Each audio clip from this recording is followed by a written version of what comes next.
Kennedy Ejepong. The minority MPs, however, say they do not recognize the virtual meeting which decided on the date and modalities for the hearing. The National Democratic Congress has expelled its Deputy General Secretary KOKU ANYIDOHO for misconduct and anti-party behavior. In business, Fitch Solutions and Databank Research forecast slightly different end-year CEDI to dollar rate as forex bureaus sell local currency at 6 cedis to $1. Meanwhile, an economist with Databank is arguing the CEDI has continued to be stable. A Jamie instructor killed at TANTRA Hill last Thursday has opened up about the dawn attack and claims she was engaged in an extramarital affair with him.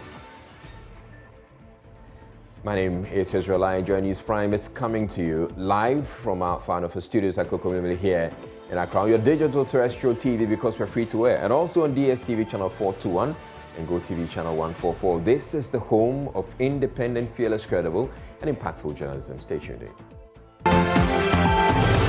The National Democratic Congress has expelled its former Deputy General Secretary Samuel KOKU ANYIDOHO for misconduct and what the party describes to be anti-party behavior.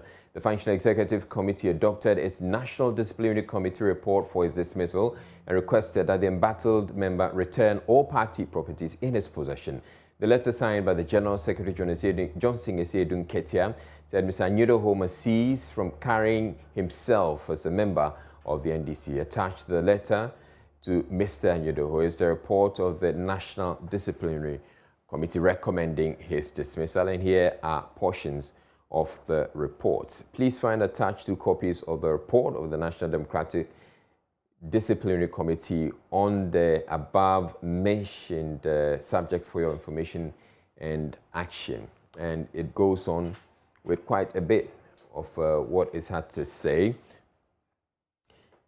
It says, by letter with reference number, and it quotes dated February 8th, the above matter was referred to the National Disciplinary Committee for adjudication in accordance with Article 47 and 48 of the party's constitution. Attached to the above letter was a dossier of utterances and postings on various social media platforms allegedly attributed to Mr. Samuel KOKU ANYIDOHO, which are considered to be injurious to the party and are meant to drag the name, the image and reputation of the NDC into ridicule, contempt and disrepute. The National Disciplinary Committee, on receipt of the above letter and supporting documents, met and after deliberation sent the publications allegedly attributed to Mr. Samuel KOKU ANYIDOHO to him through his email and WhatsApp on the 23rd of February 2021 and by EMS Courier Services on the 24th of February 2021.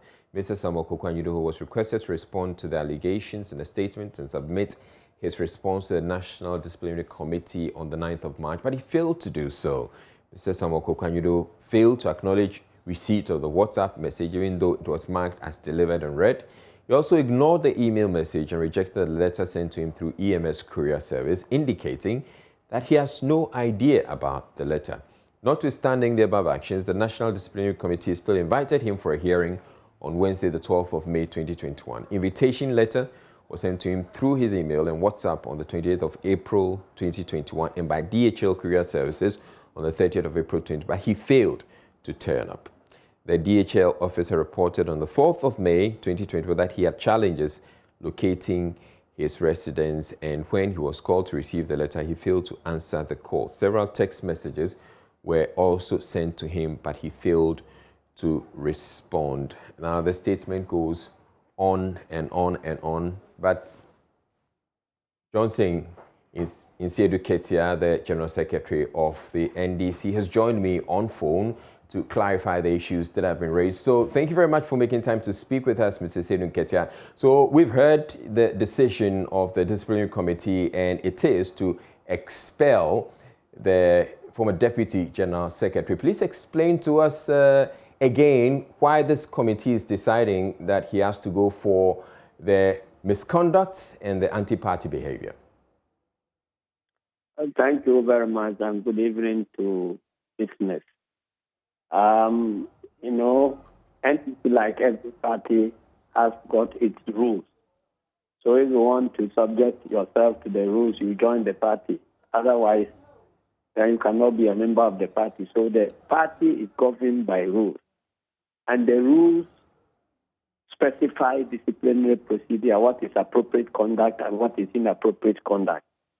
And when you are found of engaging in inappropriate conduct, you are given opportunity to defend yourself at a disciplinary committee. These were all gone through. Somewhere in January also, ANYIDOHO was cited for anti-party conduct, and he was then referred to the disciplinary committees to give him opportunity to be heard. And so it's been a long while from January to now, several months down the line, where, blaming the disciplinary committee for not reporting back and so on. Fortunately, we had the report last week, and the report was overwhelmingly approved today. And I then have a painful duty to implement, and that is precisely what I have done. All right, so what exactly was this misconduct and anti-party behavior? Is it the WhatsApp messages and the social media posts? Publications, utterances, to bring the image of the party into repute, in accordance with the relative articles in the party constitution, which have all been cited in the letter and in the report. It was found to have, made very derogatory comments of the party persistently, not on one occasion, not on two occasions, but persistently in all the media, print, electronic, social, and all that. And so his conduct was referred to the disciplinary committee, alongside, I think, just a few months after ADJETEY's referral to the disciplinary committee. And so we received the report, and according to the report, he refused to avail himself of the opportunity to be heard. And so the committee had no option than to recommend his expulsion. All right. And so that has been carried out faithfully. Now, this will be another one of the high-profile expulsions from the party. At this rate, you probably may end up being expelled yourself, don't you think so? No, party membership is not categorized in high profile and low profile and middle profile. We are all members and are equal before the law. And so if you offend the laws, you are dealt with the same way any other person or any other member will be dealt with. That is what we've done. The point I'm just making is I would have thought that being such a high-profile position, there may be an attempt by probably the Council of Elders to engage him and try to reform or get him to reform.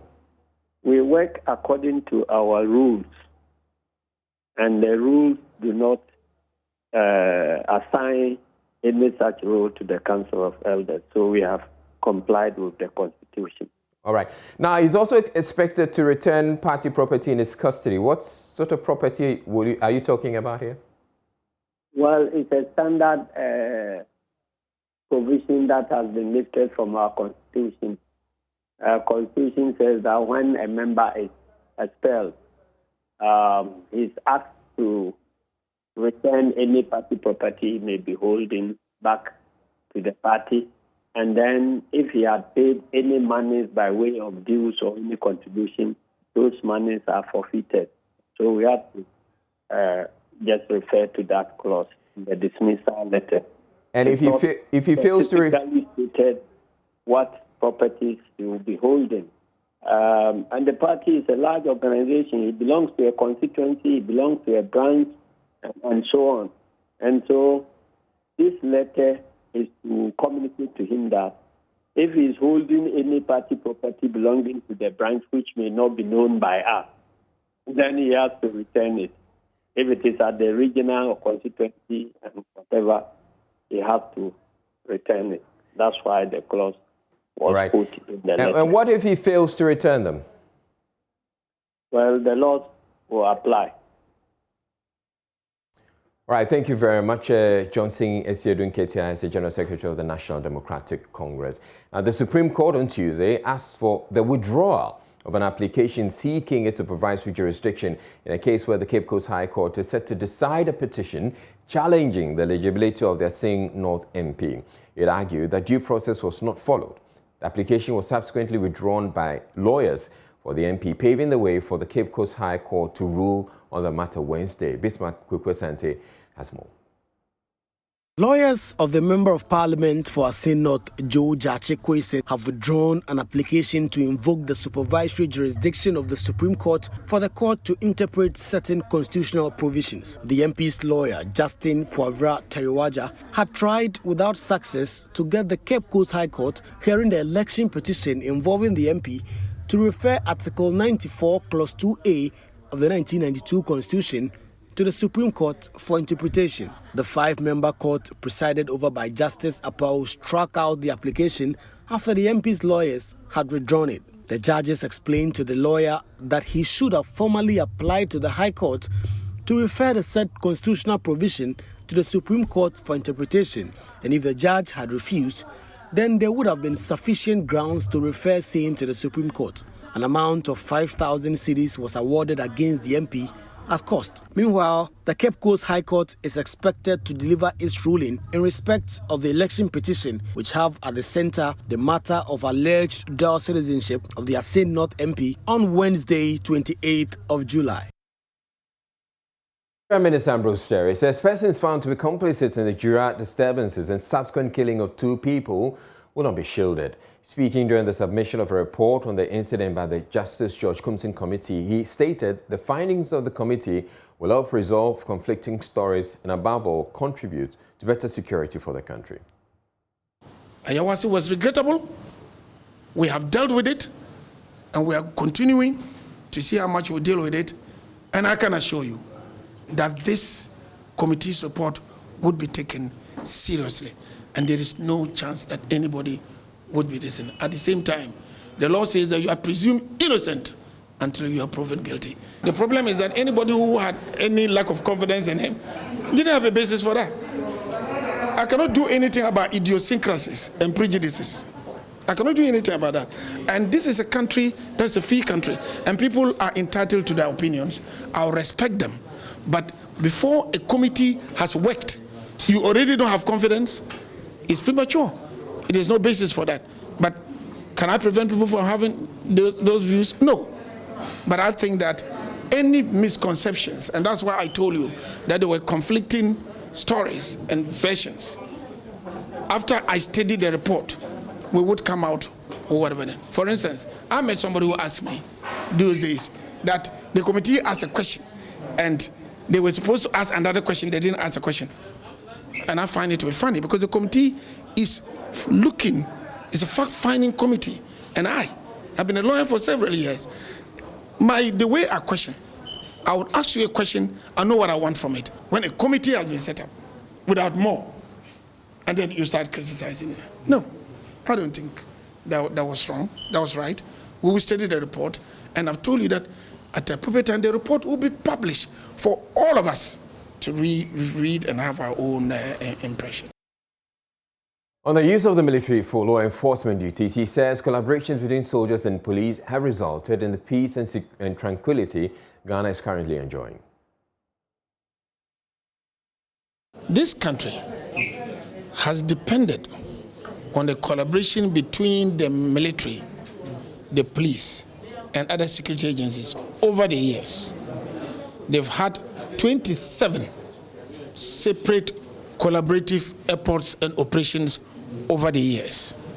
And Ghana remains an oasis of peace in this sub-region. So there is something that is good about that collaboration. Having said that, we are prepared and we are doing it continuously. And we take very serious measures when we think that there is some mishap that's attributable to security personnel. And you saw an example in the war situation where when the incident took place, within 24 hours, and I ask anybody to challenge me in the history of this country, the army commander was in war. In early 2018, I was in war with the president, and at that time, it was the case that even between 5:30 and 6 p.m., there were, armed robberies along the street. The collaborative effort has brought that under control. Now, government is committed to making sure that we promote accountability of security personnel. And that's why you've heard us recently talking about body cams, where we can have them wear body cams. And the body cams will give us evidence of what actually happens in every situation and where they are found culpable dealt with. At the weekend, I attended the funeral of the policeman who was killed in the bullion van attack. So I think that, yes, we will correct things that need to be corrected, and then we'll go ahead and do introspection from time to time. We check to see what the mistakes are and we correct them. So the mistake that took place for the military, we've dealt with it. I'm going to study this report and we'll take the report seriously. And I believe that whatever comes out of it will be the good and betterment of. Chairman of the committee, Justice George Kingsley Kumsing, in response to the public backlash for its line of questioning of some journalists who appeared, stated the committee did not accuse the media of fueling the disturbances. We knew that it was an important but delicate assignment with a huge national expectation.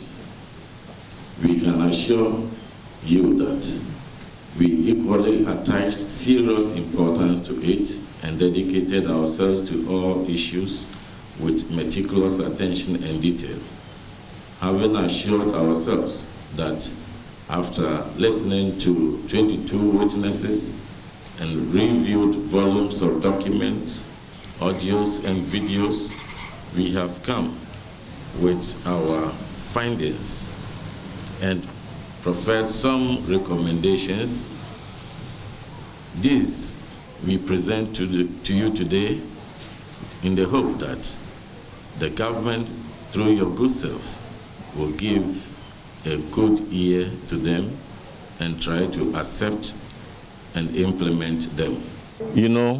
Our work was to ascertain the facts and make recommendations. In this digital age, we all know that anything can be manipulated.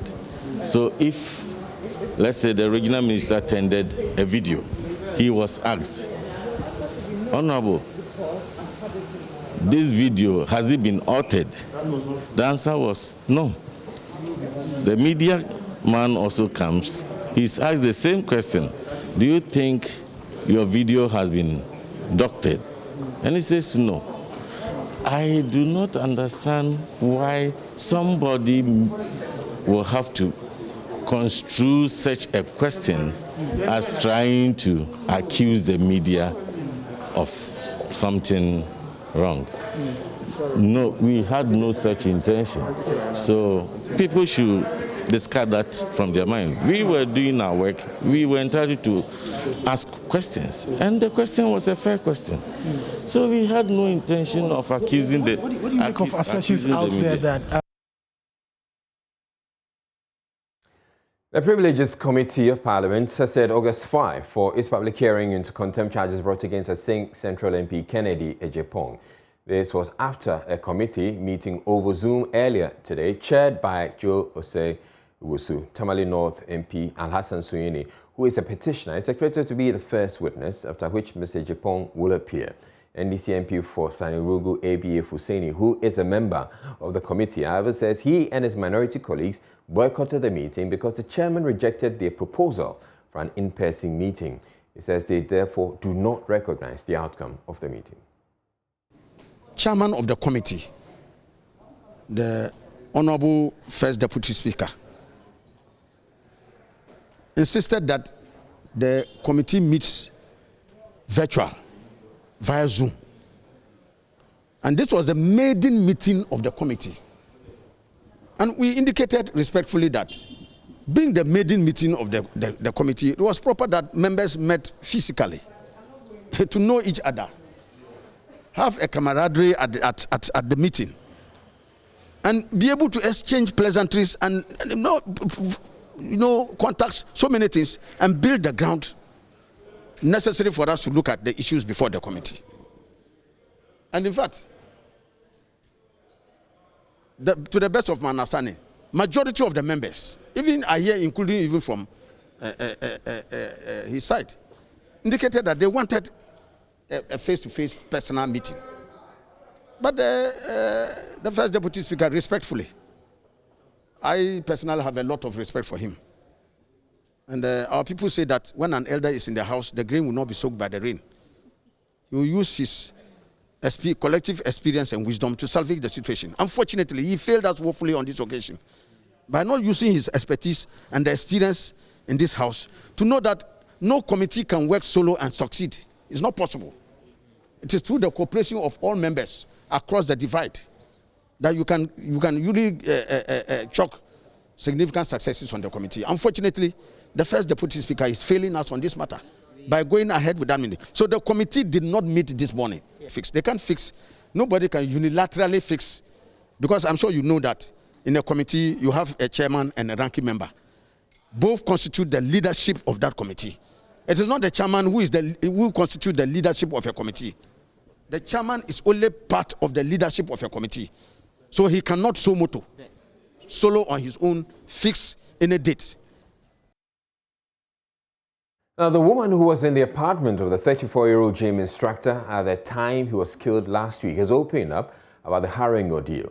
Stephen Akowa, popularly known as Little, was shot last Thursday when 3 assailants attacked the apartment block where he lived at about 1 a.m.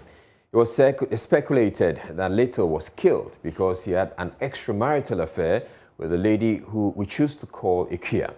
She has, however, denied cheating on her husband, explaining that she has been in a relationship with Little for about 4 years, having been divorced for almost 8 years.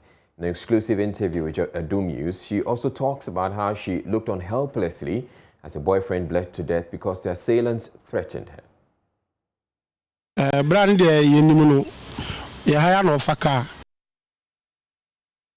We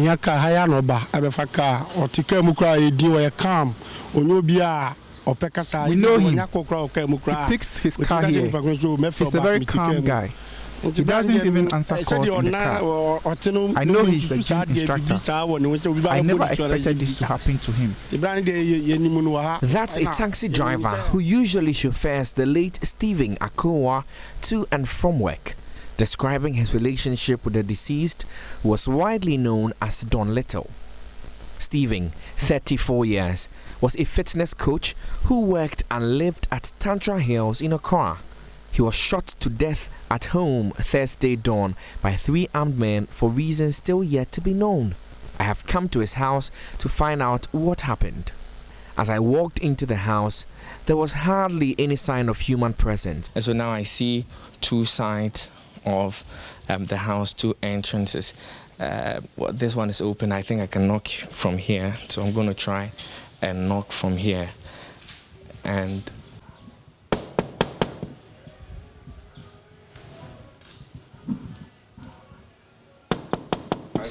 a lady came out of the room, but she will only speak to me on condition of anonymity. I said, "What tutu adieno?" Ana I said, "Odi bibi ashem na odi ne tono."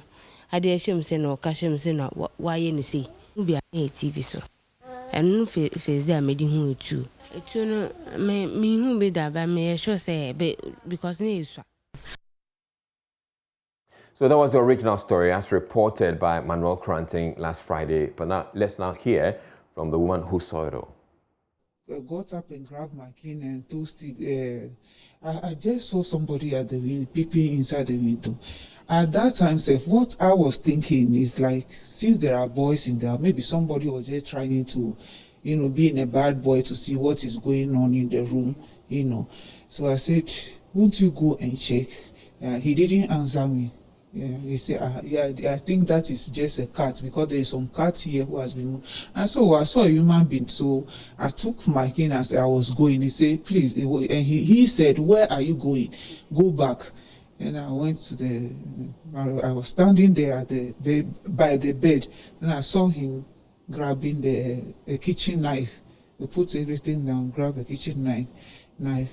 And so I went on the bed because for me, for my mind, as I said, it's just somebody trying to, and the timing too. It never crossed my mind that an armed robber can be around at that time because it was around 12:31 thereabout. So I heard, the next thing I heard is a key crack. Then at the same time, who is that in Chi? I heard that noise. Then it's like somebody he opened the door. Then somebody at the same time tried to push, and then he pushed back. Then at the same time I heard the gunshot. Then he screaming, they shot me. He said, hey, they shot me. Then as he's talking like that with his hand on his chest, they pushed him in with the gun on him. So as I also heard, I also ran through, coming towards him. As I heard his, and they came and meet me with the gun, one on me and one on him, and another person. They pushed me back on the bed. While he was sitting, they had the gun on him with the other hand sitting on the bed. So they said, where are the phone? And I gave them my phone. They said, where is the second one? I had to look for it in the bed because Little put his own on the bed with the bed sheet has gone on it. So I had to look for it and give it to them. Where is the money? We were not having any money in the house. It's just some money little left on the TV table. That one, I think they have seen it and taken it before. It's like there's some 100 Ghana with some coins there. So I quickly, since I was scared, I said, please come and check. So I was just throwing everything out of the wardrobe for them to be sure that there's nothing, threw everything out. Then they were convinced that there's no money. So they left him there and walk out. Then I grabbed this bed sheet and tried to press on the wood for him not to bleed. I was lost. I didn't know. I was screaming for help. Then I don't also want to leave the bed sheet and go and be banging on the door. But at the time I have to just leave it and go and bang at the door. Then they walk back inside with the gun on my head. Will you shut up? Because maybe they are feeling like I'm going to alert the other people, and they remove the key out of the door. By that time, I was even hearing them in the other rooms. In the other room talking, the same way they were doing, I was hearing them even walking. I heard even they brought somebody to open his car. There was a small car to open. Whose car is it? They were asking somebody whose car is this. So when I heard that one, I went back to the hall to try to lock the door. And I saw that there is that metal thing that locked the door up. So I lock it up there. So at that time, after that, I heard somebody coming to shake the door, but they couldn't open it at that time. So I didn't hear anybody again. Then I was there, still hearing them moving around, doing things, talking, calling even each other. I heard this name, Awuro.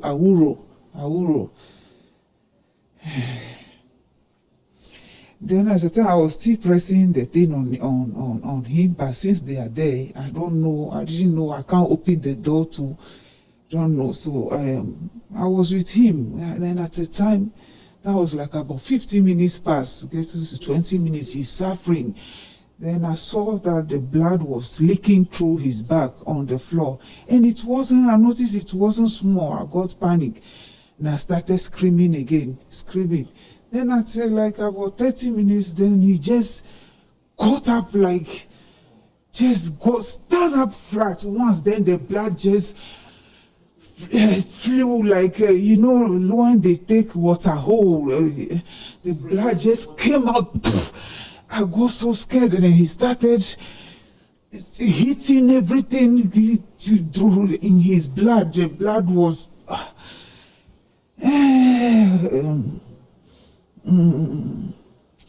At that time, I got so scared. I ran back to the hall and was knocking at the door, knocking. I wasn't hearing. Nobody was coming. The neighbors were not coming. So I thought that for me, they are also scared. They are in the room hearing me. I was so desperate, and I was saying, "Oh, and I can't help. I can't do anything." And I was, at least let me take him to the hospital.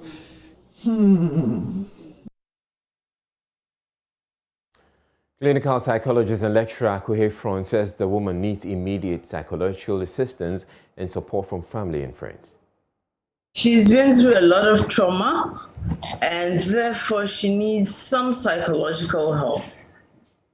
And then also, when we talk about psychological help, we're not talking about just counseling, the ordinary counseling as we usually know as Ghanaians, but she needs proper clinical counseling as well as any other help that she can get. She needs social help, she needs emotional help from her family and friends.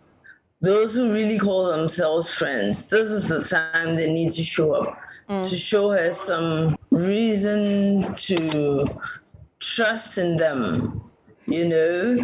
And then aside from that, you know that when we go through such problems, we go through something called post-traumatic stress disorder. And this is something that she needs a psychologist to help her overcome. Okay. Again, she may go through some form of depression at a point in time. And then again, she needs a psychologist to help her go through that. There are quite a number of things that she would go through. However, if she gets the right kind of support, then she'll be fine. Watching Journey's Prime, we're taking a brief slide in the bulletin. Public sector workers protest wage increases offered by government and ask leadership of Trade Union Congress to reject it. TUC, however, says the workers must be contained, arguing it could have been worse.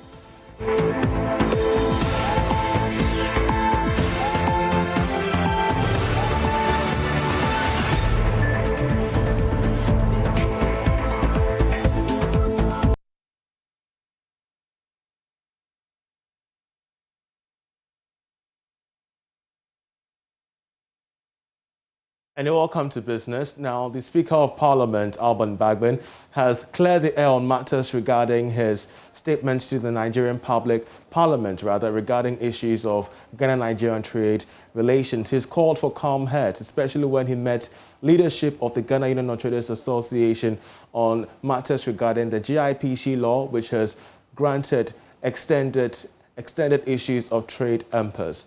But we shall bring you that sound shortly. But in the meantime, Fit Solutions Research Arm of Ratings Agency has also revealed situations regarding Ghana's currency, matters regarding the CEDI and its attendant issues by the end of this year.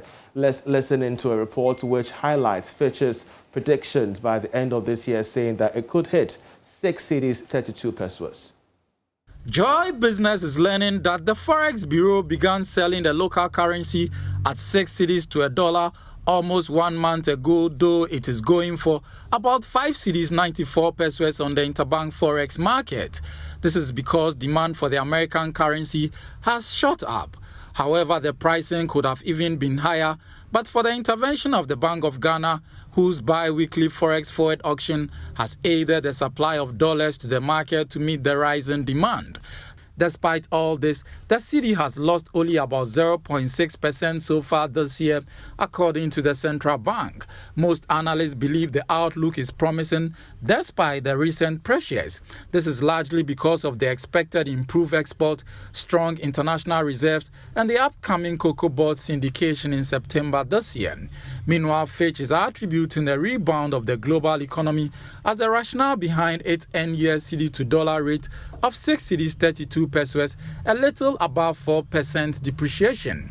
Data Bank, on the other hand, said the recent portfolio-induced pressure tempered with its earlier optimism. However, it believes the cedi should remain supported by the country's gross forex reserves of about $10.99 billion. Meanwhile, economists with data by Courage Boti is confident of a rebound of the cedi by the end of this year. He spoke earlier on the marketplace. Relative to what we've seen in times past, you won't call a 3%, 2.5% depreciation alarming, given our history of recording even up to some 30% depreciation per annum, 12%, 10%, 15%. You won't call it 3% alarming. So I think the cedi still, despite the intermittent pressures we are saying, is still relatively very stable. And we should remain so till the end of the year. We shouldn't be seeing more than 3% depreciation by end of the year.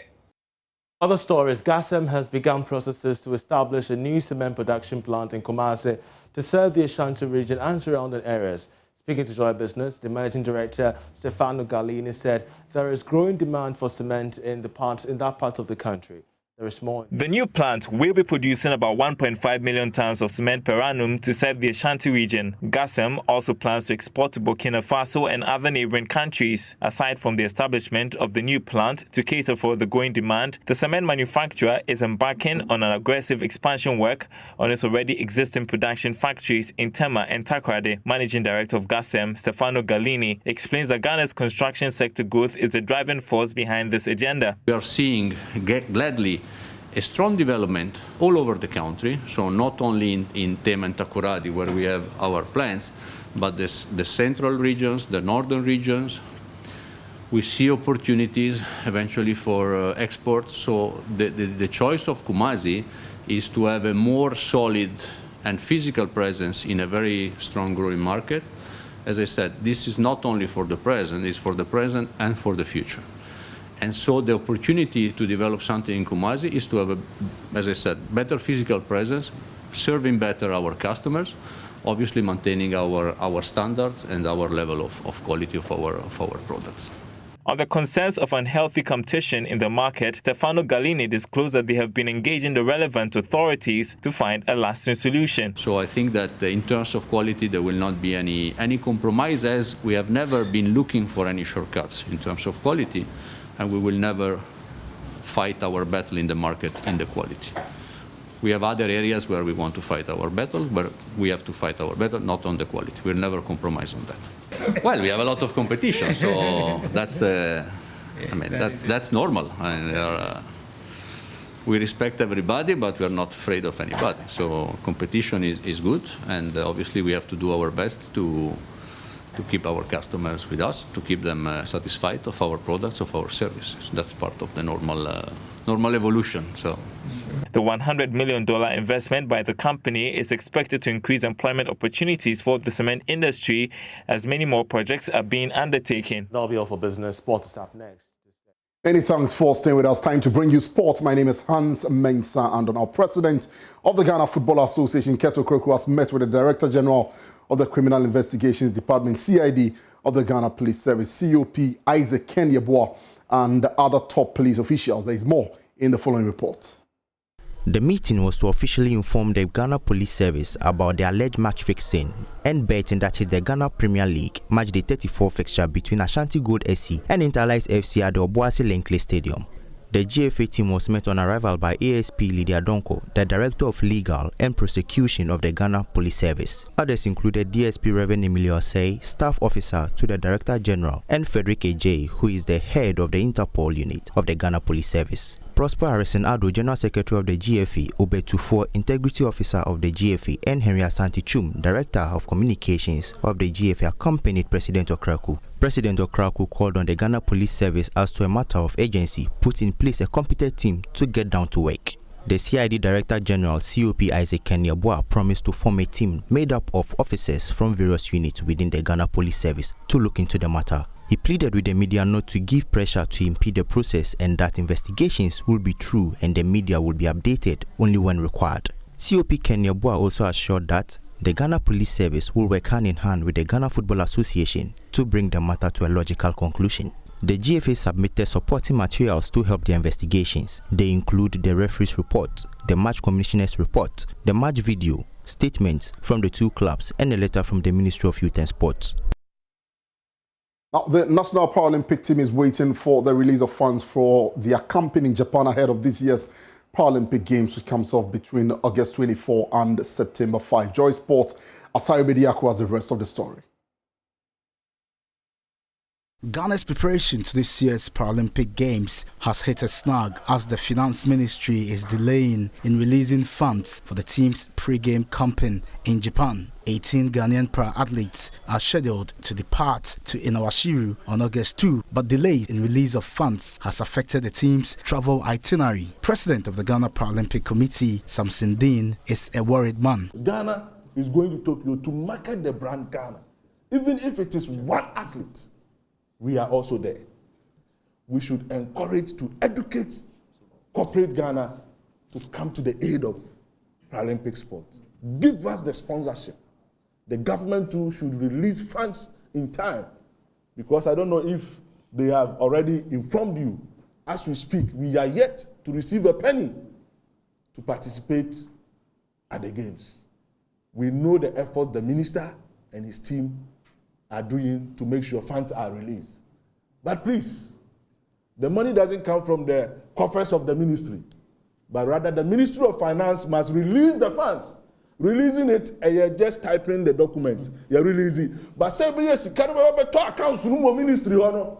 And don't might take it 2 weeks. So be a paper be na be. Omo releases kind of from later no my encratasem. This year's Tokyo Paralympic Games comes off between August 24 and September 5.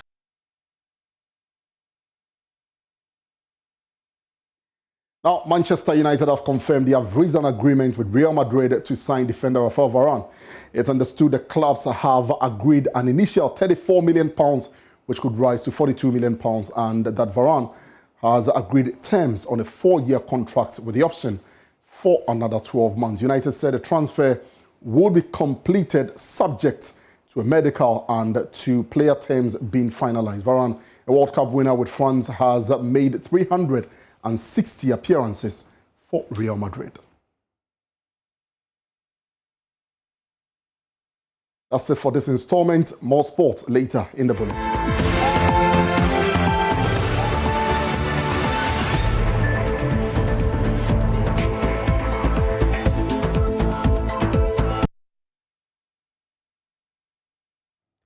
It's time for showbiz now. Becky Beckstead here. Hello.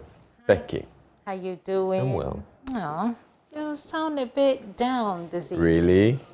Should I cheer you up? Okay, go ahead. Go easy, go easy.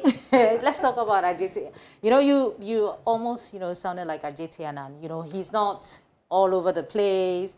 He's calm. You get that calmness. And he's got swag. Yes, and that's, the right definition for Israelite. I'm promoting you. Okay. So let's talk about him.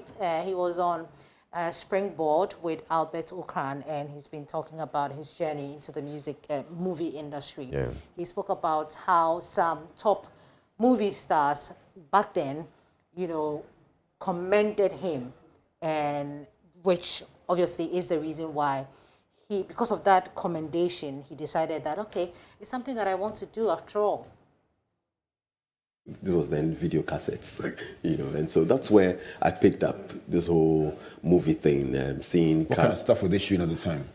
Oh, from Chinese, to Indian, to Western, cowboy, but for me, what really caught my eye was that most of the time, after the movie, there's this behind the scenes, and so then you get to know the characters personalities playing some of these characters, and I realized that some of them really were not what they were playing, and it fascinated me, and so I got hooked on by then, and then it became more like a hobby. I never really saw myself one day being in front of the camera, no, because I was a bit timid, and I hardly spoke. I rather listened more, and so never saw myself. Talking about that, really, I mean, for those who know you in private, you come across as a very quiet, shy person. So it's only when it almost seems like it's only when the lights come on that that's right. Anointing comes.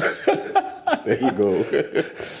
Yeah. So what triggered the actual transition from the watching to the doing?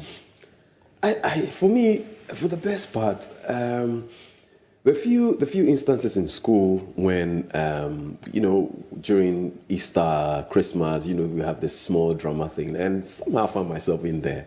I don't remember whether it was something that I really requested for. It was just thrown at me. And so what I did was just try and remember and imitate what I saw and take it very seriously. And then people would go like, hey, this guy has something. And that was what it was. And how I had some of the gurus in the industry commend me. So I was just thriving on commendations. Tell me about some of those who commended you, those who inspired you, those you watched and say, that's it. Yeah, so the likes of David Donto, Akofeja, ASIEDU, and the late Solomon Sampa, all these were great actors in our time when, you would love to, those are people where you couldn't even see them in town. And then we didn't have this age of social media, was absent. And so it was tough to come by these persons. And so when you saw them, meet them, and they go like, that's good. The Blue Riverside Juniors, so it was really was something that I thought, if they were saying this, then there must be something in there. And so I said, why don't I take a second look at this hobby thing? And especially when I also wasn't sure what I really wanted to do, given that he was absent and all that. But I'm sure we'll get into all this. Well, David can't wait because that's the next person I'm about to talk about.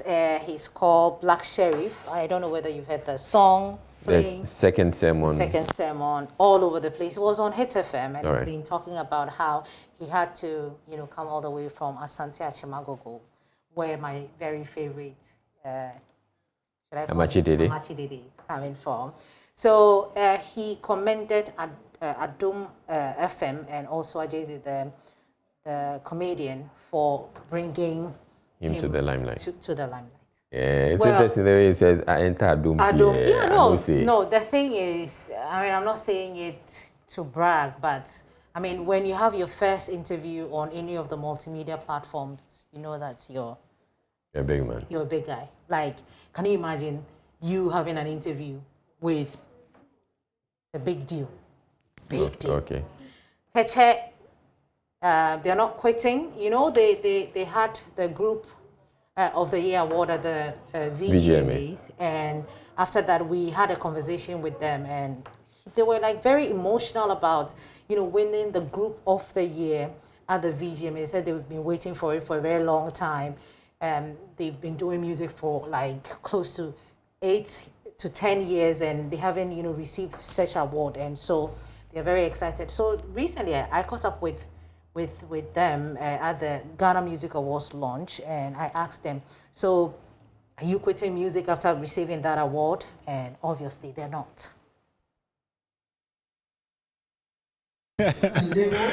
Okay, I always say that awards are just the icing on the cake. The fans making you #1 and enjoying your song cutting across. That's the biggest award we're always expecting. So when it comes to things like this, you retiring or something? Oh no! Spoke about having to wait for that award, and now you've gotten it. So I'm thinking, okay, maybe you're quitting. No, we're not quitting. When we talk about awards, as an artist, you can make all the money you want, you can get all the hits you want, but then tomorrow, when you are old and you have your kids and all that, what is there to prove? Yes, there is internet, but there should be something. This is what showed that your works were being recognized. Like we do say all the time, even being a nominee itself is an award. You can also show that your works were being recognized. We are not quitting, we're just working harder. In fact, you can tell this year we haven't put up any song yet, so that should tell you that there is something heavy really coming. So we're working tirelessly to keep giving Ghanaians, our fans, the best of songs, and then keep collecting the award and keep making the money. A big hit, and so you can expect that they were going to win an award like that. But what would you say made the difference? Well, they came back stronger. There's a lot of money. Okay. I mean, whoever is sponsoring. Sounds more like it. It's a sponsorship. Well, then let's tell whoever is sponsoring KETIA, we want sponsorship. To make music too. We do the news. We can sell their products. Bring your products. Let's sell it for you. Okay. Easy right here. All right. Thank you very much, Becky Vex, for bringing us Showbiz. We have more news coming up. Don't go away.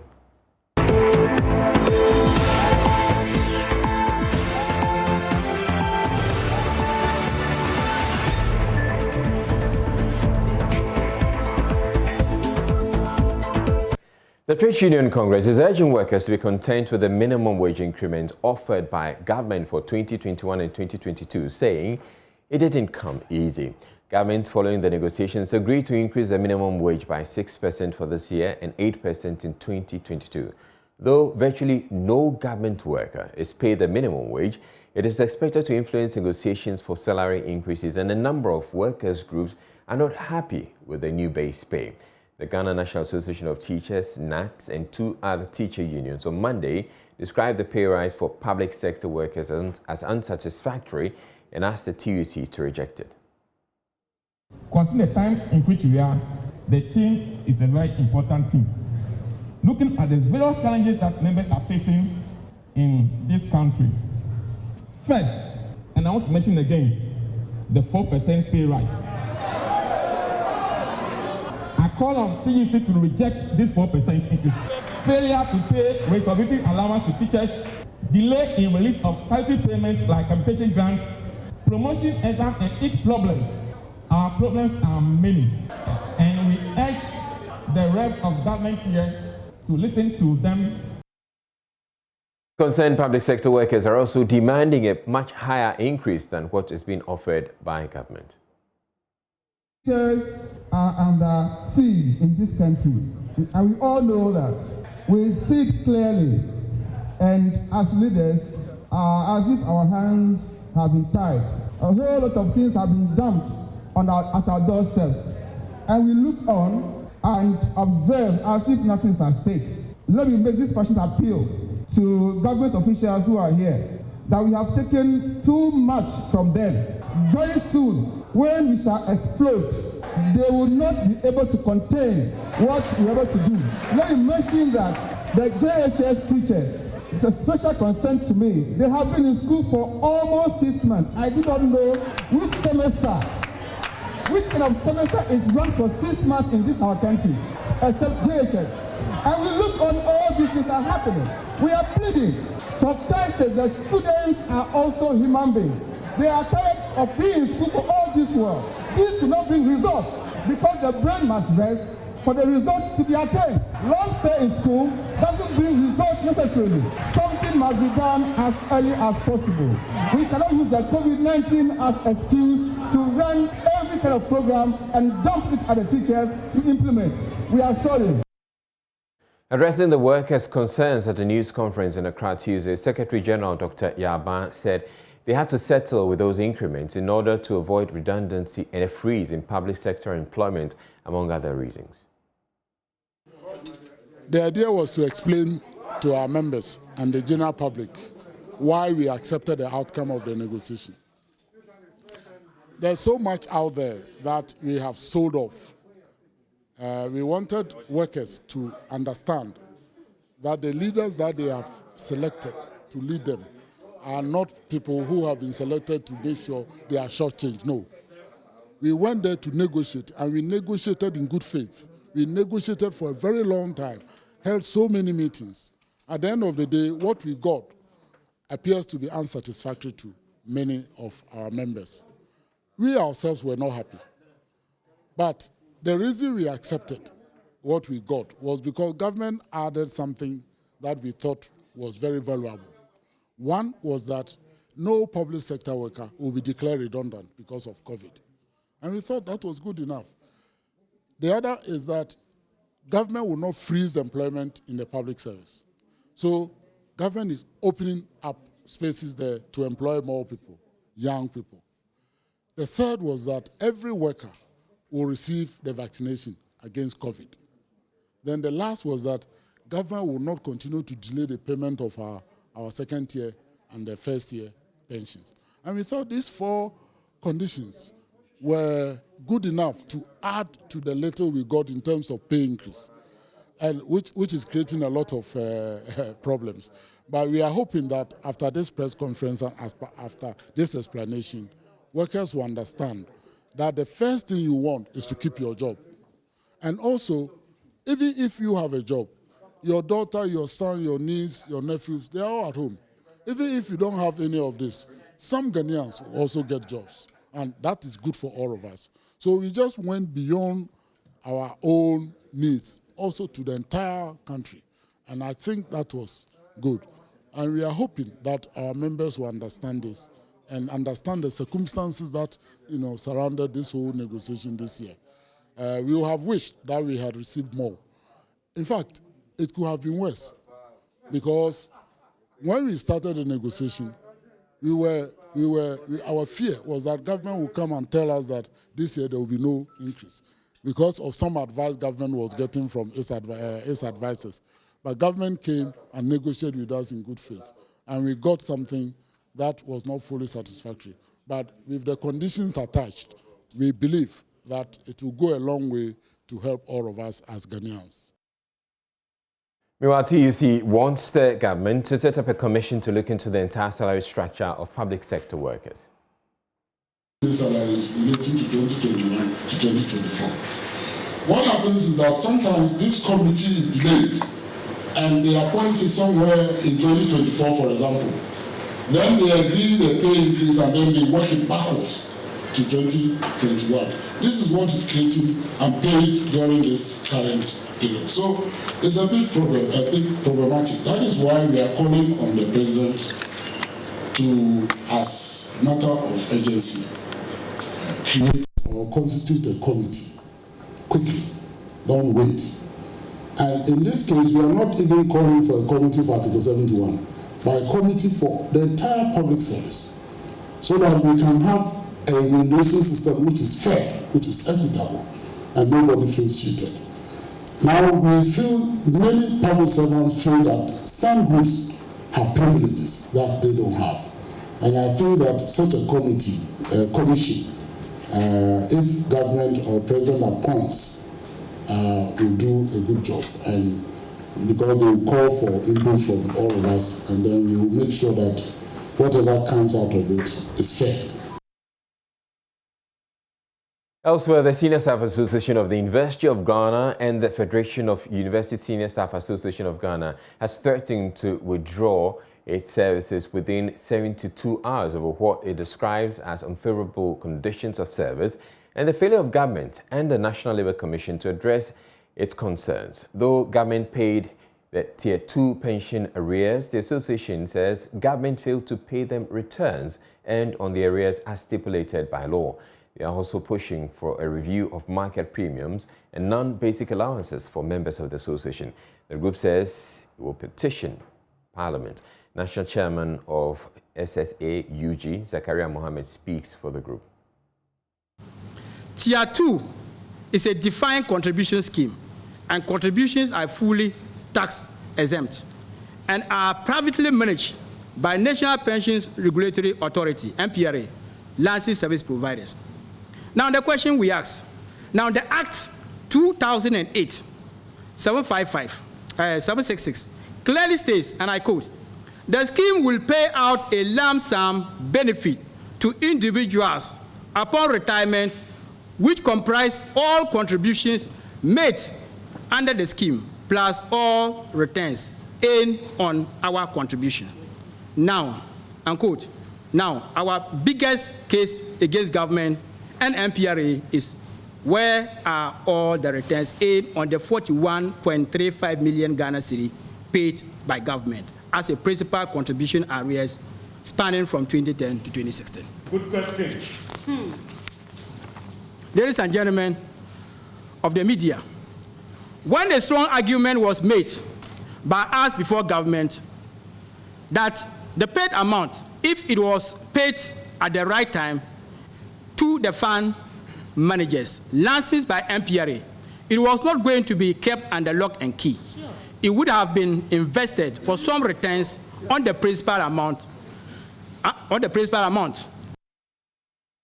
Two children have been burned to death while sleeping in a room gutted by fire at Moshizongo in Kumasi.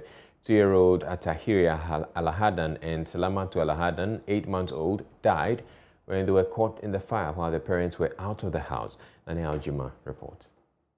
The fire started around 8 a.m. Tuesday in a chamber and hall apartment at a compound house at Moshizongo. Father of the deceased, Hafiz Alahadan, says he tried to rescue his kids, but the excessive heat prevented him.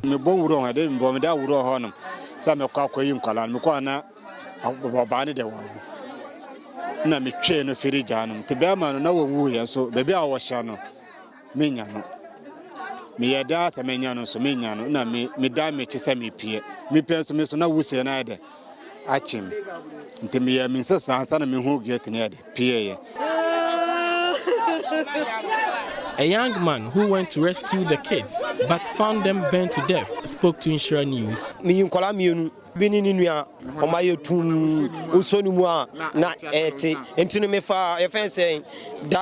Garment kasie na me de kata no na me de me pagya nyesa coming to me but still na me kura no me hu inside ho me hu she. Some furious residents allege the fire started from a wiring exercise for installation of new ECG meters in the community. Anu pano be 8 o'clock ana mo be fikisi sa no ma we no meters no ana mo sa ko fikisi fufuro wase o mo nyanduro kura na janu tochie ana eshi edaino afiri mita no ya no mode mita ne baaye omode mita ne baa na yina ye wo hase omode media ne ba anduru 2 days ena ja etomu media so omode baa anduru 2 days ena ja etomu anaba ko mo sa baa no mo ne na esesa omo kuye dodo omo kuye ya bra. The community members drove out firefighters for late arrival to the scene.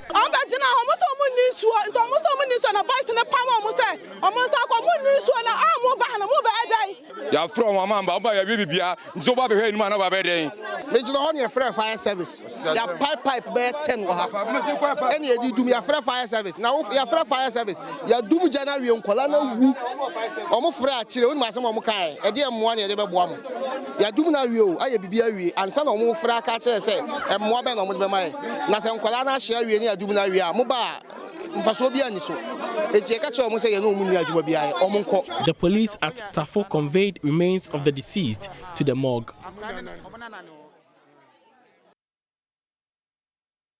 As the Parliament Committee probing the Sputnik vaccine contract prepares to present its report, the minority is mounting pressure on Health Minister KOKU Agyeman to leave his post. The committee is expected to present its report to the floor latest by Friday. NDC MP for Sanirugu ABF Hussaini says the minister exposed himself at the probe. Yeah, I'm sure you all can see how it is going. And I have no doubt in my mind that the committee would do a very good work and present the report to Mr. Speaker for it to be presented to the plenary for a decision to be taken. But as here all of us, we can see, I mean, even the very fact that a minister can say that he took leave of his senses when he was working. In which country can you get a minister working and taking leave of his senses? So what was he working with? When the senses were gone, what was he working with? If somebody has died in the market, do you need to announce his demise? It's clear. I mean, I think that in any civilized society, seriously, in a situation where if we took our democracy seriously, he should have been long gone. If he refused to resign, he should have been fired. The president should have fired him. But you see, we are hearing that because I heard he dead that he should be fired. And can you dare a president that he should have fired? So when you see an elder running away from him, he has gotten wool in his anus. Yes, I'm just saying that. So can you see a minister who ignored the Attorney General's advice? Because all those things, number one, should go through cabinet. It didn't go to cabinet. A lie? Cabinet presided over by the president did not see it, and the president has no problem with that. His Attorney General who should advise, because every transaction you engage in, especially if it's an international transaction, should have sound legal advice. Should be anchored on sound legal advice. Your legal officer in charge of advising government was not consulted. That is not a problem. It was supposed to come as an international transaction before Parliament. It never came before Parliament. So you can see that all the key stakeholders whose consent was necessary for the consummation of that deal, never had their say. Yet the minister can look us in the face and tell us that he was not resigning and that nobody can sack him. And the president sits down and looks at him, and the president is completely impotent. He's powerless. So it means, you know, when the matter overly delays in the chief's palace, the weaker man has a good case. It's clear that in this particular case, the president cannot sack him. You cannot do anything, because I'm sure that he may also be complicit in what the man did. The Akachi College of Education is developing a 10-year strategic plan to guide the institution to become one of the best training centers for teachers on the African continent. The 2020 to 2030 strategic plan would contain key strategies towards enhancing staff capacity, social needs of students, infrastructure, and integrate information communication technology into academic activities. The principal, John Sedo, announced this at the college's 13th congregation held on the campus in the Akachi South municipality of the Volta region. There's more on this report. The Akachi College of Education was established in 1963 to serve as a training center for teachers. The institution, which has seen some development over the years, currently has a student population of over 1,200. Management of the institution has undertaken several initiatives to improve the training of students. Key among them is a 10-year strategic plan, which the college principal, John Sedo, believes would be a game changer. The college is currently working on the strategic plan for the period 2020-2030. The college has put in place key strategies to attract, hire, and retain highly qualified and experienced academic and support staff so as to improve upon the capacity of academic and administrative staff of the college, improve on academic and social needs of students, improve upon the teaching of science and mathematics and ICT education in the college, expand and improve on the physical facilities or infrastructure, integrate fully ICT into the teaching and learning processes of the college, initiate quality assurance measures for teacher education. The foregoing, nonetheless, require concerted efforts by the academic and non-academic staff, together with various stakeholders, for effective implementation. The college, through the help of its hardworking staff, has been able to put together a comprehensive policy document cutting across all aspects of the college's operations, which include academic, leadership and management, and general administration. A number of them have already been fully implemented, while others are at various levels of implementation. Heads of departments and units have in charge to identify and accomplish any 3 objectives stated in the CIPs, and this will be one of the indicators by which their performances will be evaluated. He, however, entreated the government to ensure abandoned projects on the campus are completed to curb the institution's infrastructure deficit. Work on the construction of a new female students' hostel with funding from GHACEM has stalled for more than 5 years. We are told the contractor has raised several certificates which were yet to be honored. Should the contractor not be able to return to site by the end of this year, we would have no option than to request the consultant to abrogate the contract and re-award to another contractor. And this, I must admit, the process has been initiated. Ladies and gentlemen, in the face of the modest gains in project delivery of the college, there is quite a yawning gap of infrastructure facilities to cope with the complexity of needs as a growing tertiary institution. We urgently need the following projects to be approved for the college and thus require special allocation from GET Fund. Auditorium, 20-unit lecture halls and offices, administration block, and principal's residence. The principal of Accra College of Education, Dr. Samuel Awinkene Atintonu, who was the guest of honor, entreated teachers to ensure they abide by the ethics of the profession. Being a professional teacher is not the receipt of a teaching certificate, but you must be the one ensuring that you exhibit best practice as a professional teacher and also meeting the professional standards. The role of a professional teacher does include subject matter and pedagogical knowledge, commitment, passion, dedication to the job. To ensure improved learning outcomes in a classroom requires advanced preparation, professional conduct, incorporating moral and ethical values in your training or teaching in a classroom. 868 students from the 2018-2019 and 2019-2020 academic years were conferred with diploma in basic education. Fred Kwame Asari, Joy News, Akachi. We take a break here now to bring you more business. Stay tuned in.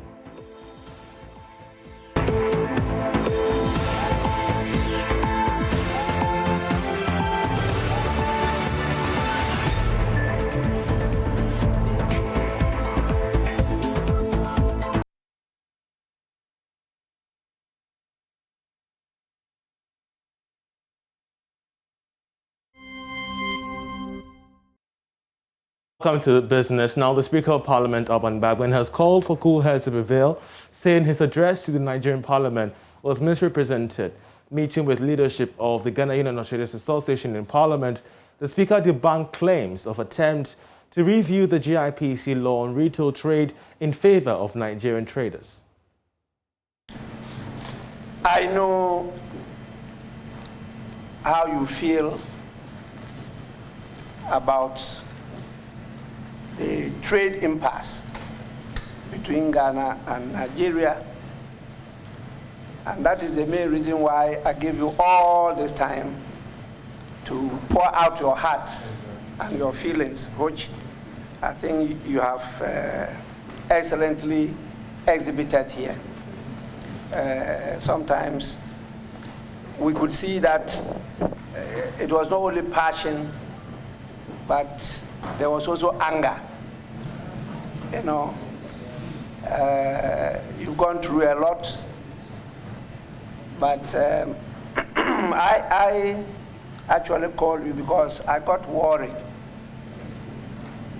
I got worried not to represent what I said in Nigeria. But it's not everything you respond. And so I thought nobody. But on daily basis, I was hearing these things, seeing on TV and the rest. And I thought that Away from that, GHACEM has begun processes to establish a new cement production plant in Kumasi to serve the Ashanti region and surrounding areas. Speaking to Joy Business, the Managing Director, Stefano Gallini, said there is growing demand for cement in that part of the country. Of course, we have told you this particular story, but let's move on to other stories where the cost of internet has been ranked tops in the entire African continent by an index group. To this effect, a digital entrepreneur, Henry Kobler, has called for the cost of data in Ghana to complement this particular index, which places Ghana the first in Africa in terms of cheap internet access. That there's been that increase and that part that we feel in terms of the internet that we're using. I mean, if you're looking at the activities of users on the various digital platforms, you'd actually realize that a lot more people feel comfortable using their mobile phones on various platforms. And so that gives you the edge to understand that the connectivity sort of is a bit okay. But I think that it comes in with same as the digitalization agenda, and also in terms of people coming to the appreciation of the internet, where, I mean, people are getting to use internet on their daily basis. But I also think that the regulatory body is also doing well in terms of making sure that these telecoms that are providing us the majority of these internet are sort of on the edge to give us the value for the money, especially because internet is expensive. Now, the Liberian Vice President has told Joy Business there is a need for gender equity in the political landscape across the SAP region. Speaking to the head of Joy Business, Odilia Ntiamwa, the Vice President of Liberia intimated that where inequities exist regarding gender imbalances, issues regarding economic equity could be a challenge for development and growth. To the end of where you are, things have actually changed. And so she has remained till today the face of Africa that is considered the strong iron lady that they call her, that she proved what it was, what it took to transform. And that can be related to family setting, community setting, business setting. The traits that she lived and that we saw has inspired me to be the strong female politician that I am today. So her work has actually enabled me to become a stronger person in stepping and doing those things that I believe are necessary for the continuing transformation that our country is undergoing. Yeah, I want to find out from you, there's currently some data that indicates that Liberia, when it comes to countries relating to gender equality, hasn't closed up the gap so much. I want to find out how your vice presidential role, Madam Sirleaf's presidential role as two strong women is actually helping in sort of putting this behind Liberia. And it's a process. You know, a few years ago, Hillary Clinton was running for president. And I believe all of the women around the world were hoping that she would have gotten elected. And though she won the popular vote, like they say in America, she didn't become president. Yeah. I was so distraught, I didn't even know what to do. And then I had a conversation with Madam Sirleaf about it. And she said to me, Jewel, this is a process. And sometimes it takes a lifetime. Sometimes you don't even see the work that you do. Maybe your grandchildren will see the end result.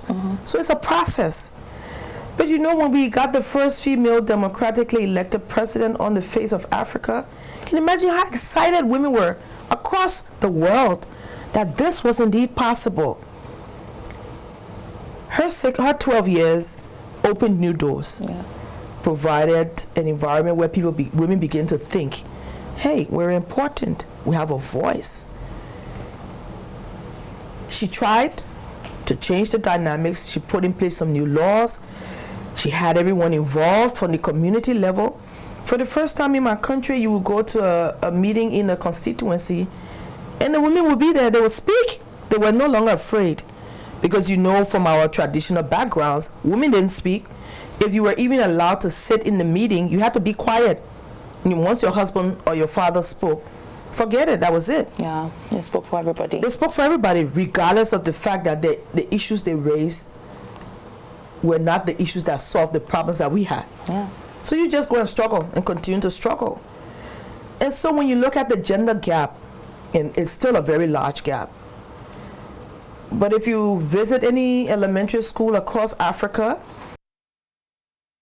and you ask little girls what you want to be, some of them will say, I want to be president for the first time. I want to be an astronaut. I want to be an engineer. I want to be whatever I want to be. That opening has shown that, hey, regardless of whether you're male or female, but especially if you're female, you can be what you want to be. Before we had the interview, there was something that just happened right now, taking a picture, and then one of the team members says, well, if you become the president's wife. And I said, no, if I become the president. And of course, it's because of Madam Sirleaf's influence and yours as well. Because now little boys know that it's not just necessarily the president's wife. Or, you know, they have some stereotype roles that they expect us to just sit and accept. Teachers, nurses. But they realize that we are the strength of anything we do, because the nurses are actually the heartbeat of the medical profession. They are the ones, after the surgery is done, that maintain the patient and make sure those patients get well. And They stick us in those roles. So if you look across Africa, those gaps have closed just a little bit. If you look across the continent and you look at some of the untraditional roles that we play now, whether you're a lawmaker, whether you're a judge, whether you're a scientist, whatever it is that women are now allowed to do, and you have to work 10 times as hard as anyone else because you're a woman. They will throw things at you that no one will bother to do to the boys. Or because it's a woman, and what does she want to do here? Why is she in this space? And so they make it much more difficult for a female than the boys. So the gender gap, though, is closing a little bit at a time. It is still a gap. A big one. A big one. In corporate Africa, most of the CEOs are men. Yeah. Those women who become CEOs have to start their own business and force themselves into the sectors that are viable.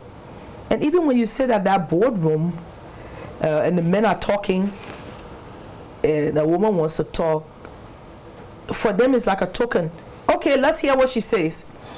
You know, so you'll talk and you'll talk about your ideas, and because they're so caught up in who they are, even if it's a good idea, maybe they won't even follow it. And they'll say, okay, we've heard you, but we're gonna do this. Of course, that's how we end this edition of Business. We shall leave you with a summary of international business news, after which sports comes up next. Do stay.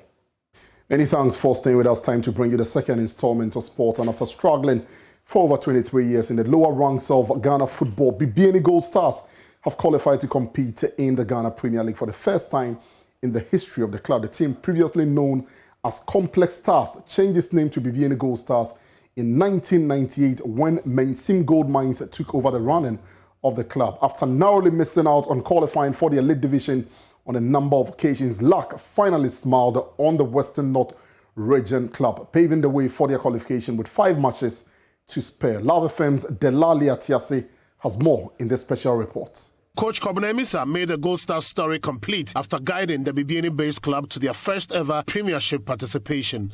This was the 4th time Coach Kobena has led a team to qualify for the top flight. He achieved this feat earlier with Brekum Chelsea, Sekani Hazakes and Elmina Sharks. The Gold Star story, therefore, cannot be told without the mention of Coach Kobena, who is now the toast of fans of the club. Kobena has been sharing how he masterminded the victory and how challenging it's been coming out of the football wilderness. Honestly, it was a very difficult season. We all know Division 1 is a place where everything is determined to qualify into the Premiership. So most of the times when you go to away games, especially away games, and you can't even put 3 or 4 passes together, and it makes the job very difficult for us as a coach at Division 1. But I can say for sure, Division 1 is a very, very difficult area where I'm happy to be the first coach to qualify from the 3 zones. Okay, you are saying that Division 1 is difficult, but you are the only coach in the history of Ghana who has qualified 4 different teams from the lower ranks to the top flight. So, I mean, how were you able to make such an incredible record? I realized that what I did at Brekum Chelsea, I have to try my possible best to repeat that thing at the Sekandi Azakis. Initially, I was telling myself, can I make it this time for the second round? But I realized that in Division 1, you don't need too much kind of procession, which most of the teams I play with try to do that. But as I told you earlier on, that putting 3 or 4 or 5 passes together in some kind of pitches is difficult. So I adopted a strategy by myself that just players, let's cross the center before we do the possession. Because on our side, any player who tries to do possession, maybe you can fumble with the ball because the pitch is not all that good. So let's cross the center line and keep the possession over there. And then I give them the instruction, particular instruction, and my players listening to me. So when they get there, you see they enjoy the game. But when we are in a half and you are a spectator, you not enjoy my team because we don't have much time at the back. The much time we need to spend is to be at the opponent attacking third. There you enjoy it because so you were using this strategy from with all the 4 clubs that you qualified from there. Exactly, and that is where most of the coaches in Manzo doesn't realize that. That's your trick. That's exactly my strategy. Behind us is your current squad. Tell me about them. How strong are they to compete in the Premiership next season?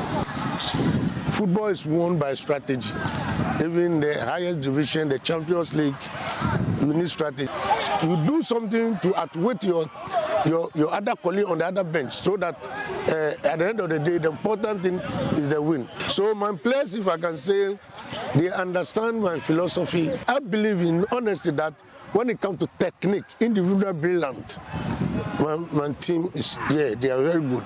One player whose key role propelled the team's qualification to the Premiership is striker Prince Kwabena Owusu, who scored 19 goals to win the top goal scorer award of the National Division 1 League. Prince says his target is to win the Ghana Premier League top scorer award in the coming season. It's about determination because I travel outside. Okay. So I was coming here, all of them are expecting me to do more because I'm a striker. So in the season, I pray to God that He should give me a good season, and so far, I've done my best as a striker. Yeah, I've prepared so good, so hard because first division is different from Premier. Because in the Premier, it's not much that intensive in the Division 1, so I'm fully prepared for the Premier League. So I'm going to play very, very hard to take a goal king as next season Premier League. The Gold Star story will be incomplete without a mention of Mensim Gold Mines, which has been the team's financial backbone since 1998. General Manager of Mensim Mines, Mr. Bennett Kunchebe, is happy their target has eventually been achieved. Despite all the frustrations we had in we played about 2 middle leagues. We never got there, but we didn't give up. And really, yes, our target was one day we will be there, and we have got there now. The Corporate and Social Responsibility Manager of Mensim Mines, Emmanuel ASIEDU, is happy the achievements have finally been rewarded. Once the people are saying that we want football, we ought to have supported football, and we actually supported the football. And we didn't just throw in the money, we gave the money and ensured that there was value for the money or the investment that we gave to the team. So if you have seen Gold Stars being successful today, to the extent that Gold Stars won the league ahead of time, then that tells you that BBN Mine has done a very conscious job to make sure Gold Stars succeeds. For many followers of the club, qualifying to play in the Premiership was not by fluke. They are optimistic that theirs will not be just a one-season stay in the top flight, but a long sojourn in the top level. Se Premier no eba be start no. Enya dia Gold Stars ye be free muda. Enam supporter mines for the dia mayen. Owura ASIEDU wa ye bia mayen. Ntimo gidio me mu say next season no, she start league no Gold Stars. Yam number be you crap top for the bit my day. Abo. Na air park here the hey. Players park way atete. E Ghana ha say no. Na na ntimi ba Premier no. Na e ha adwene. That said the minu ane kan no. Premier mo hwe yanim na e ba. Gold Stars dinya. Congratulations to BBN Gold Stars. There is more sports at myjoyonline.com/sports. My name is Hans Mensando.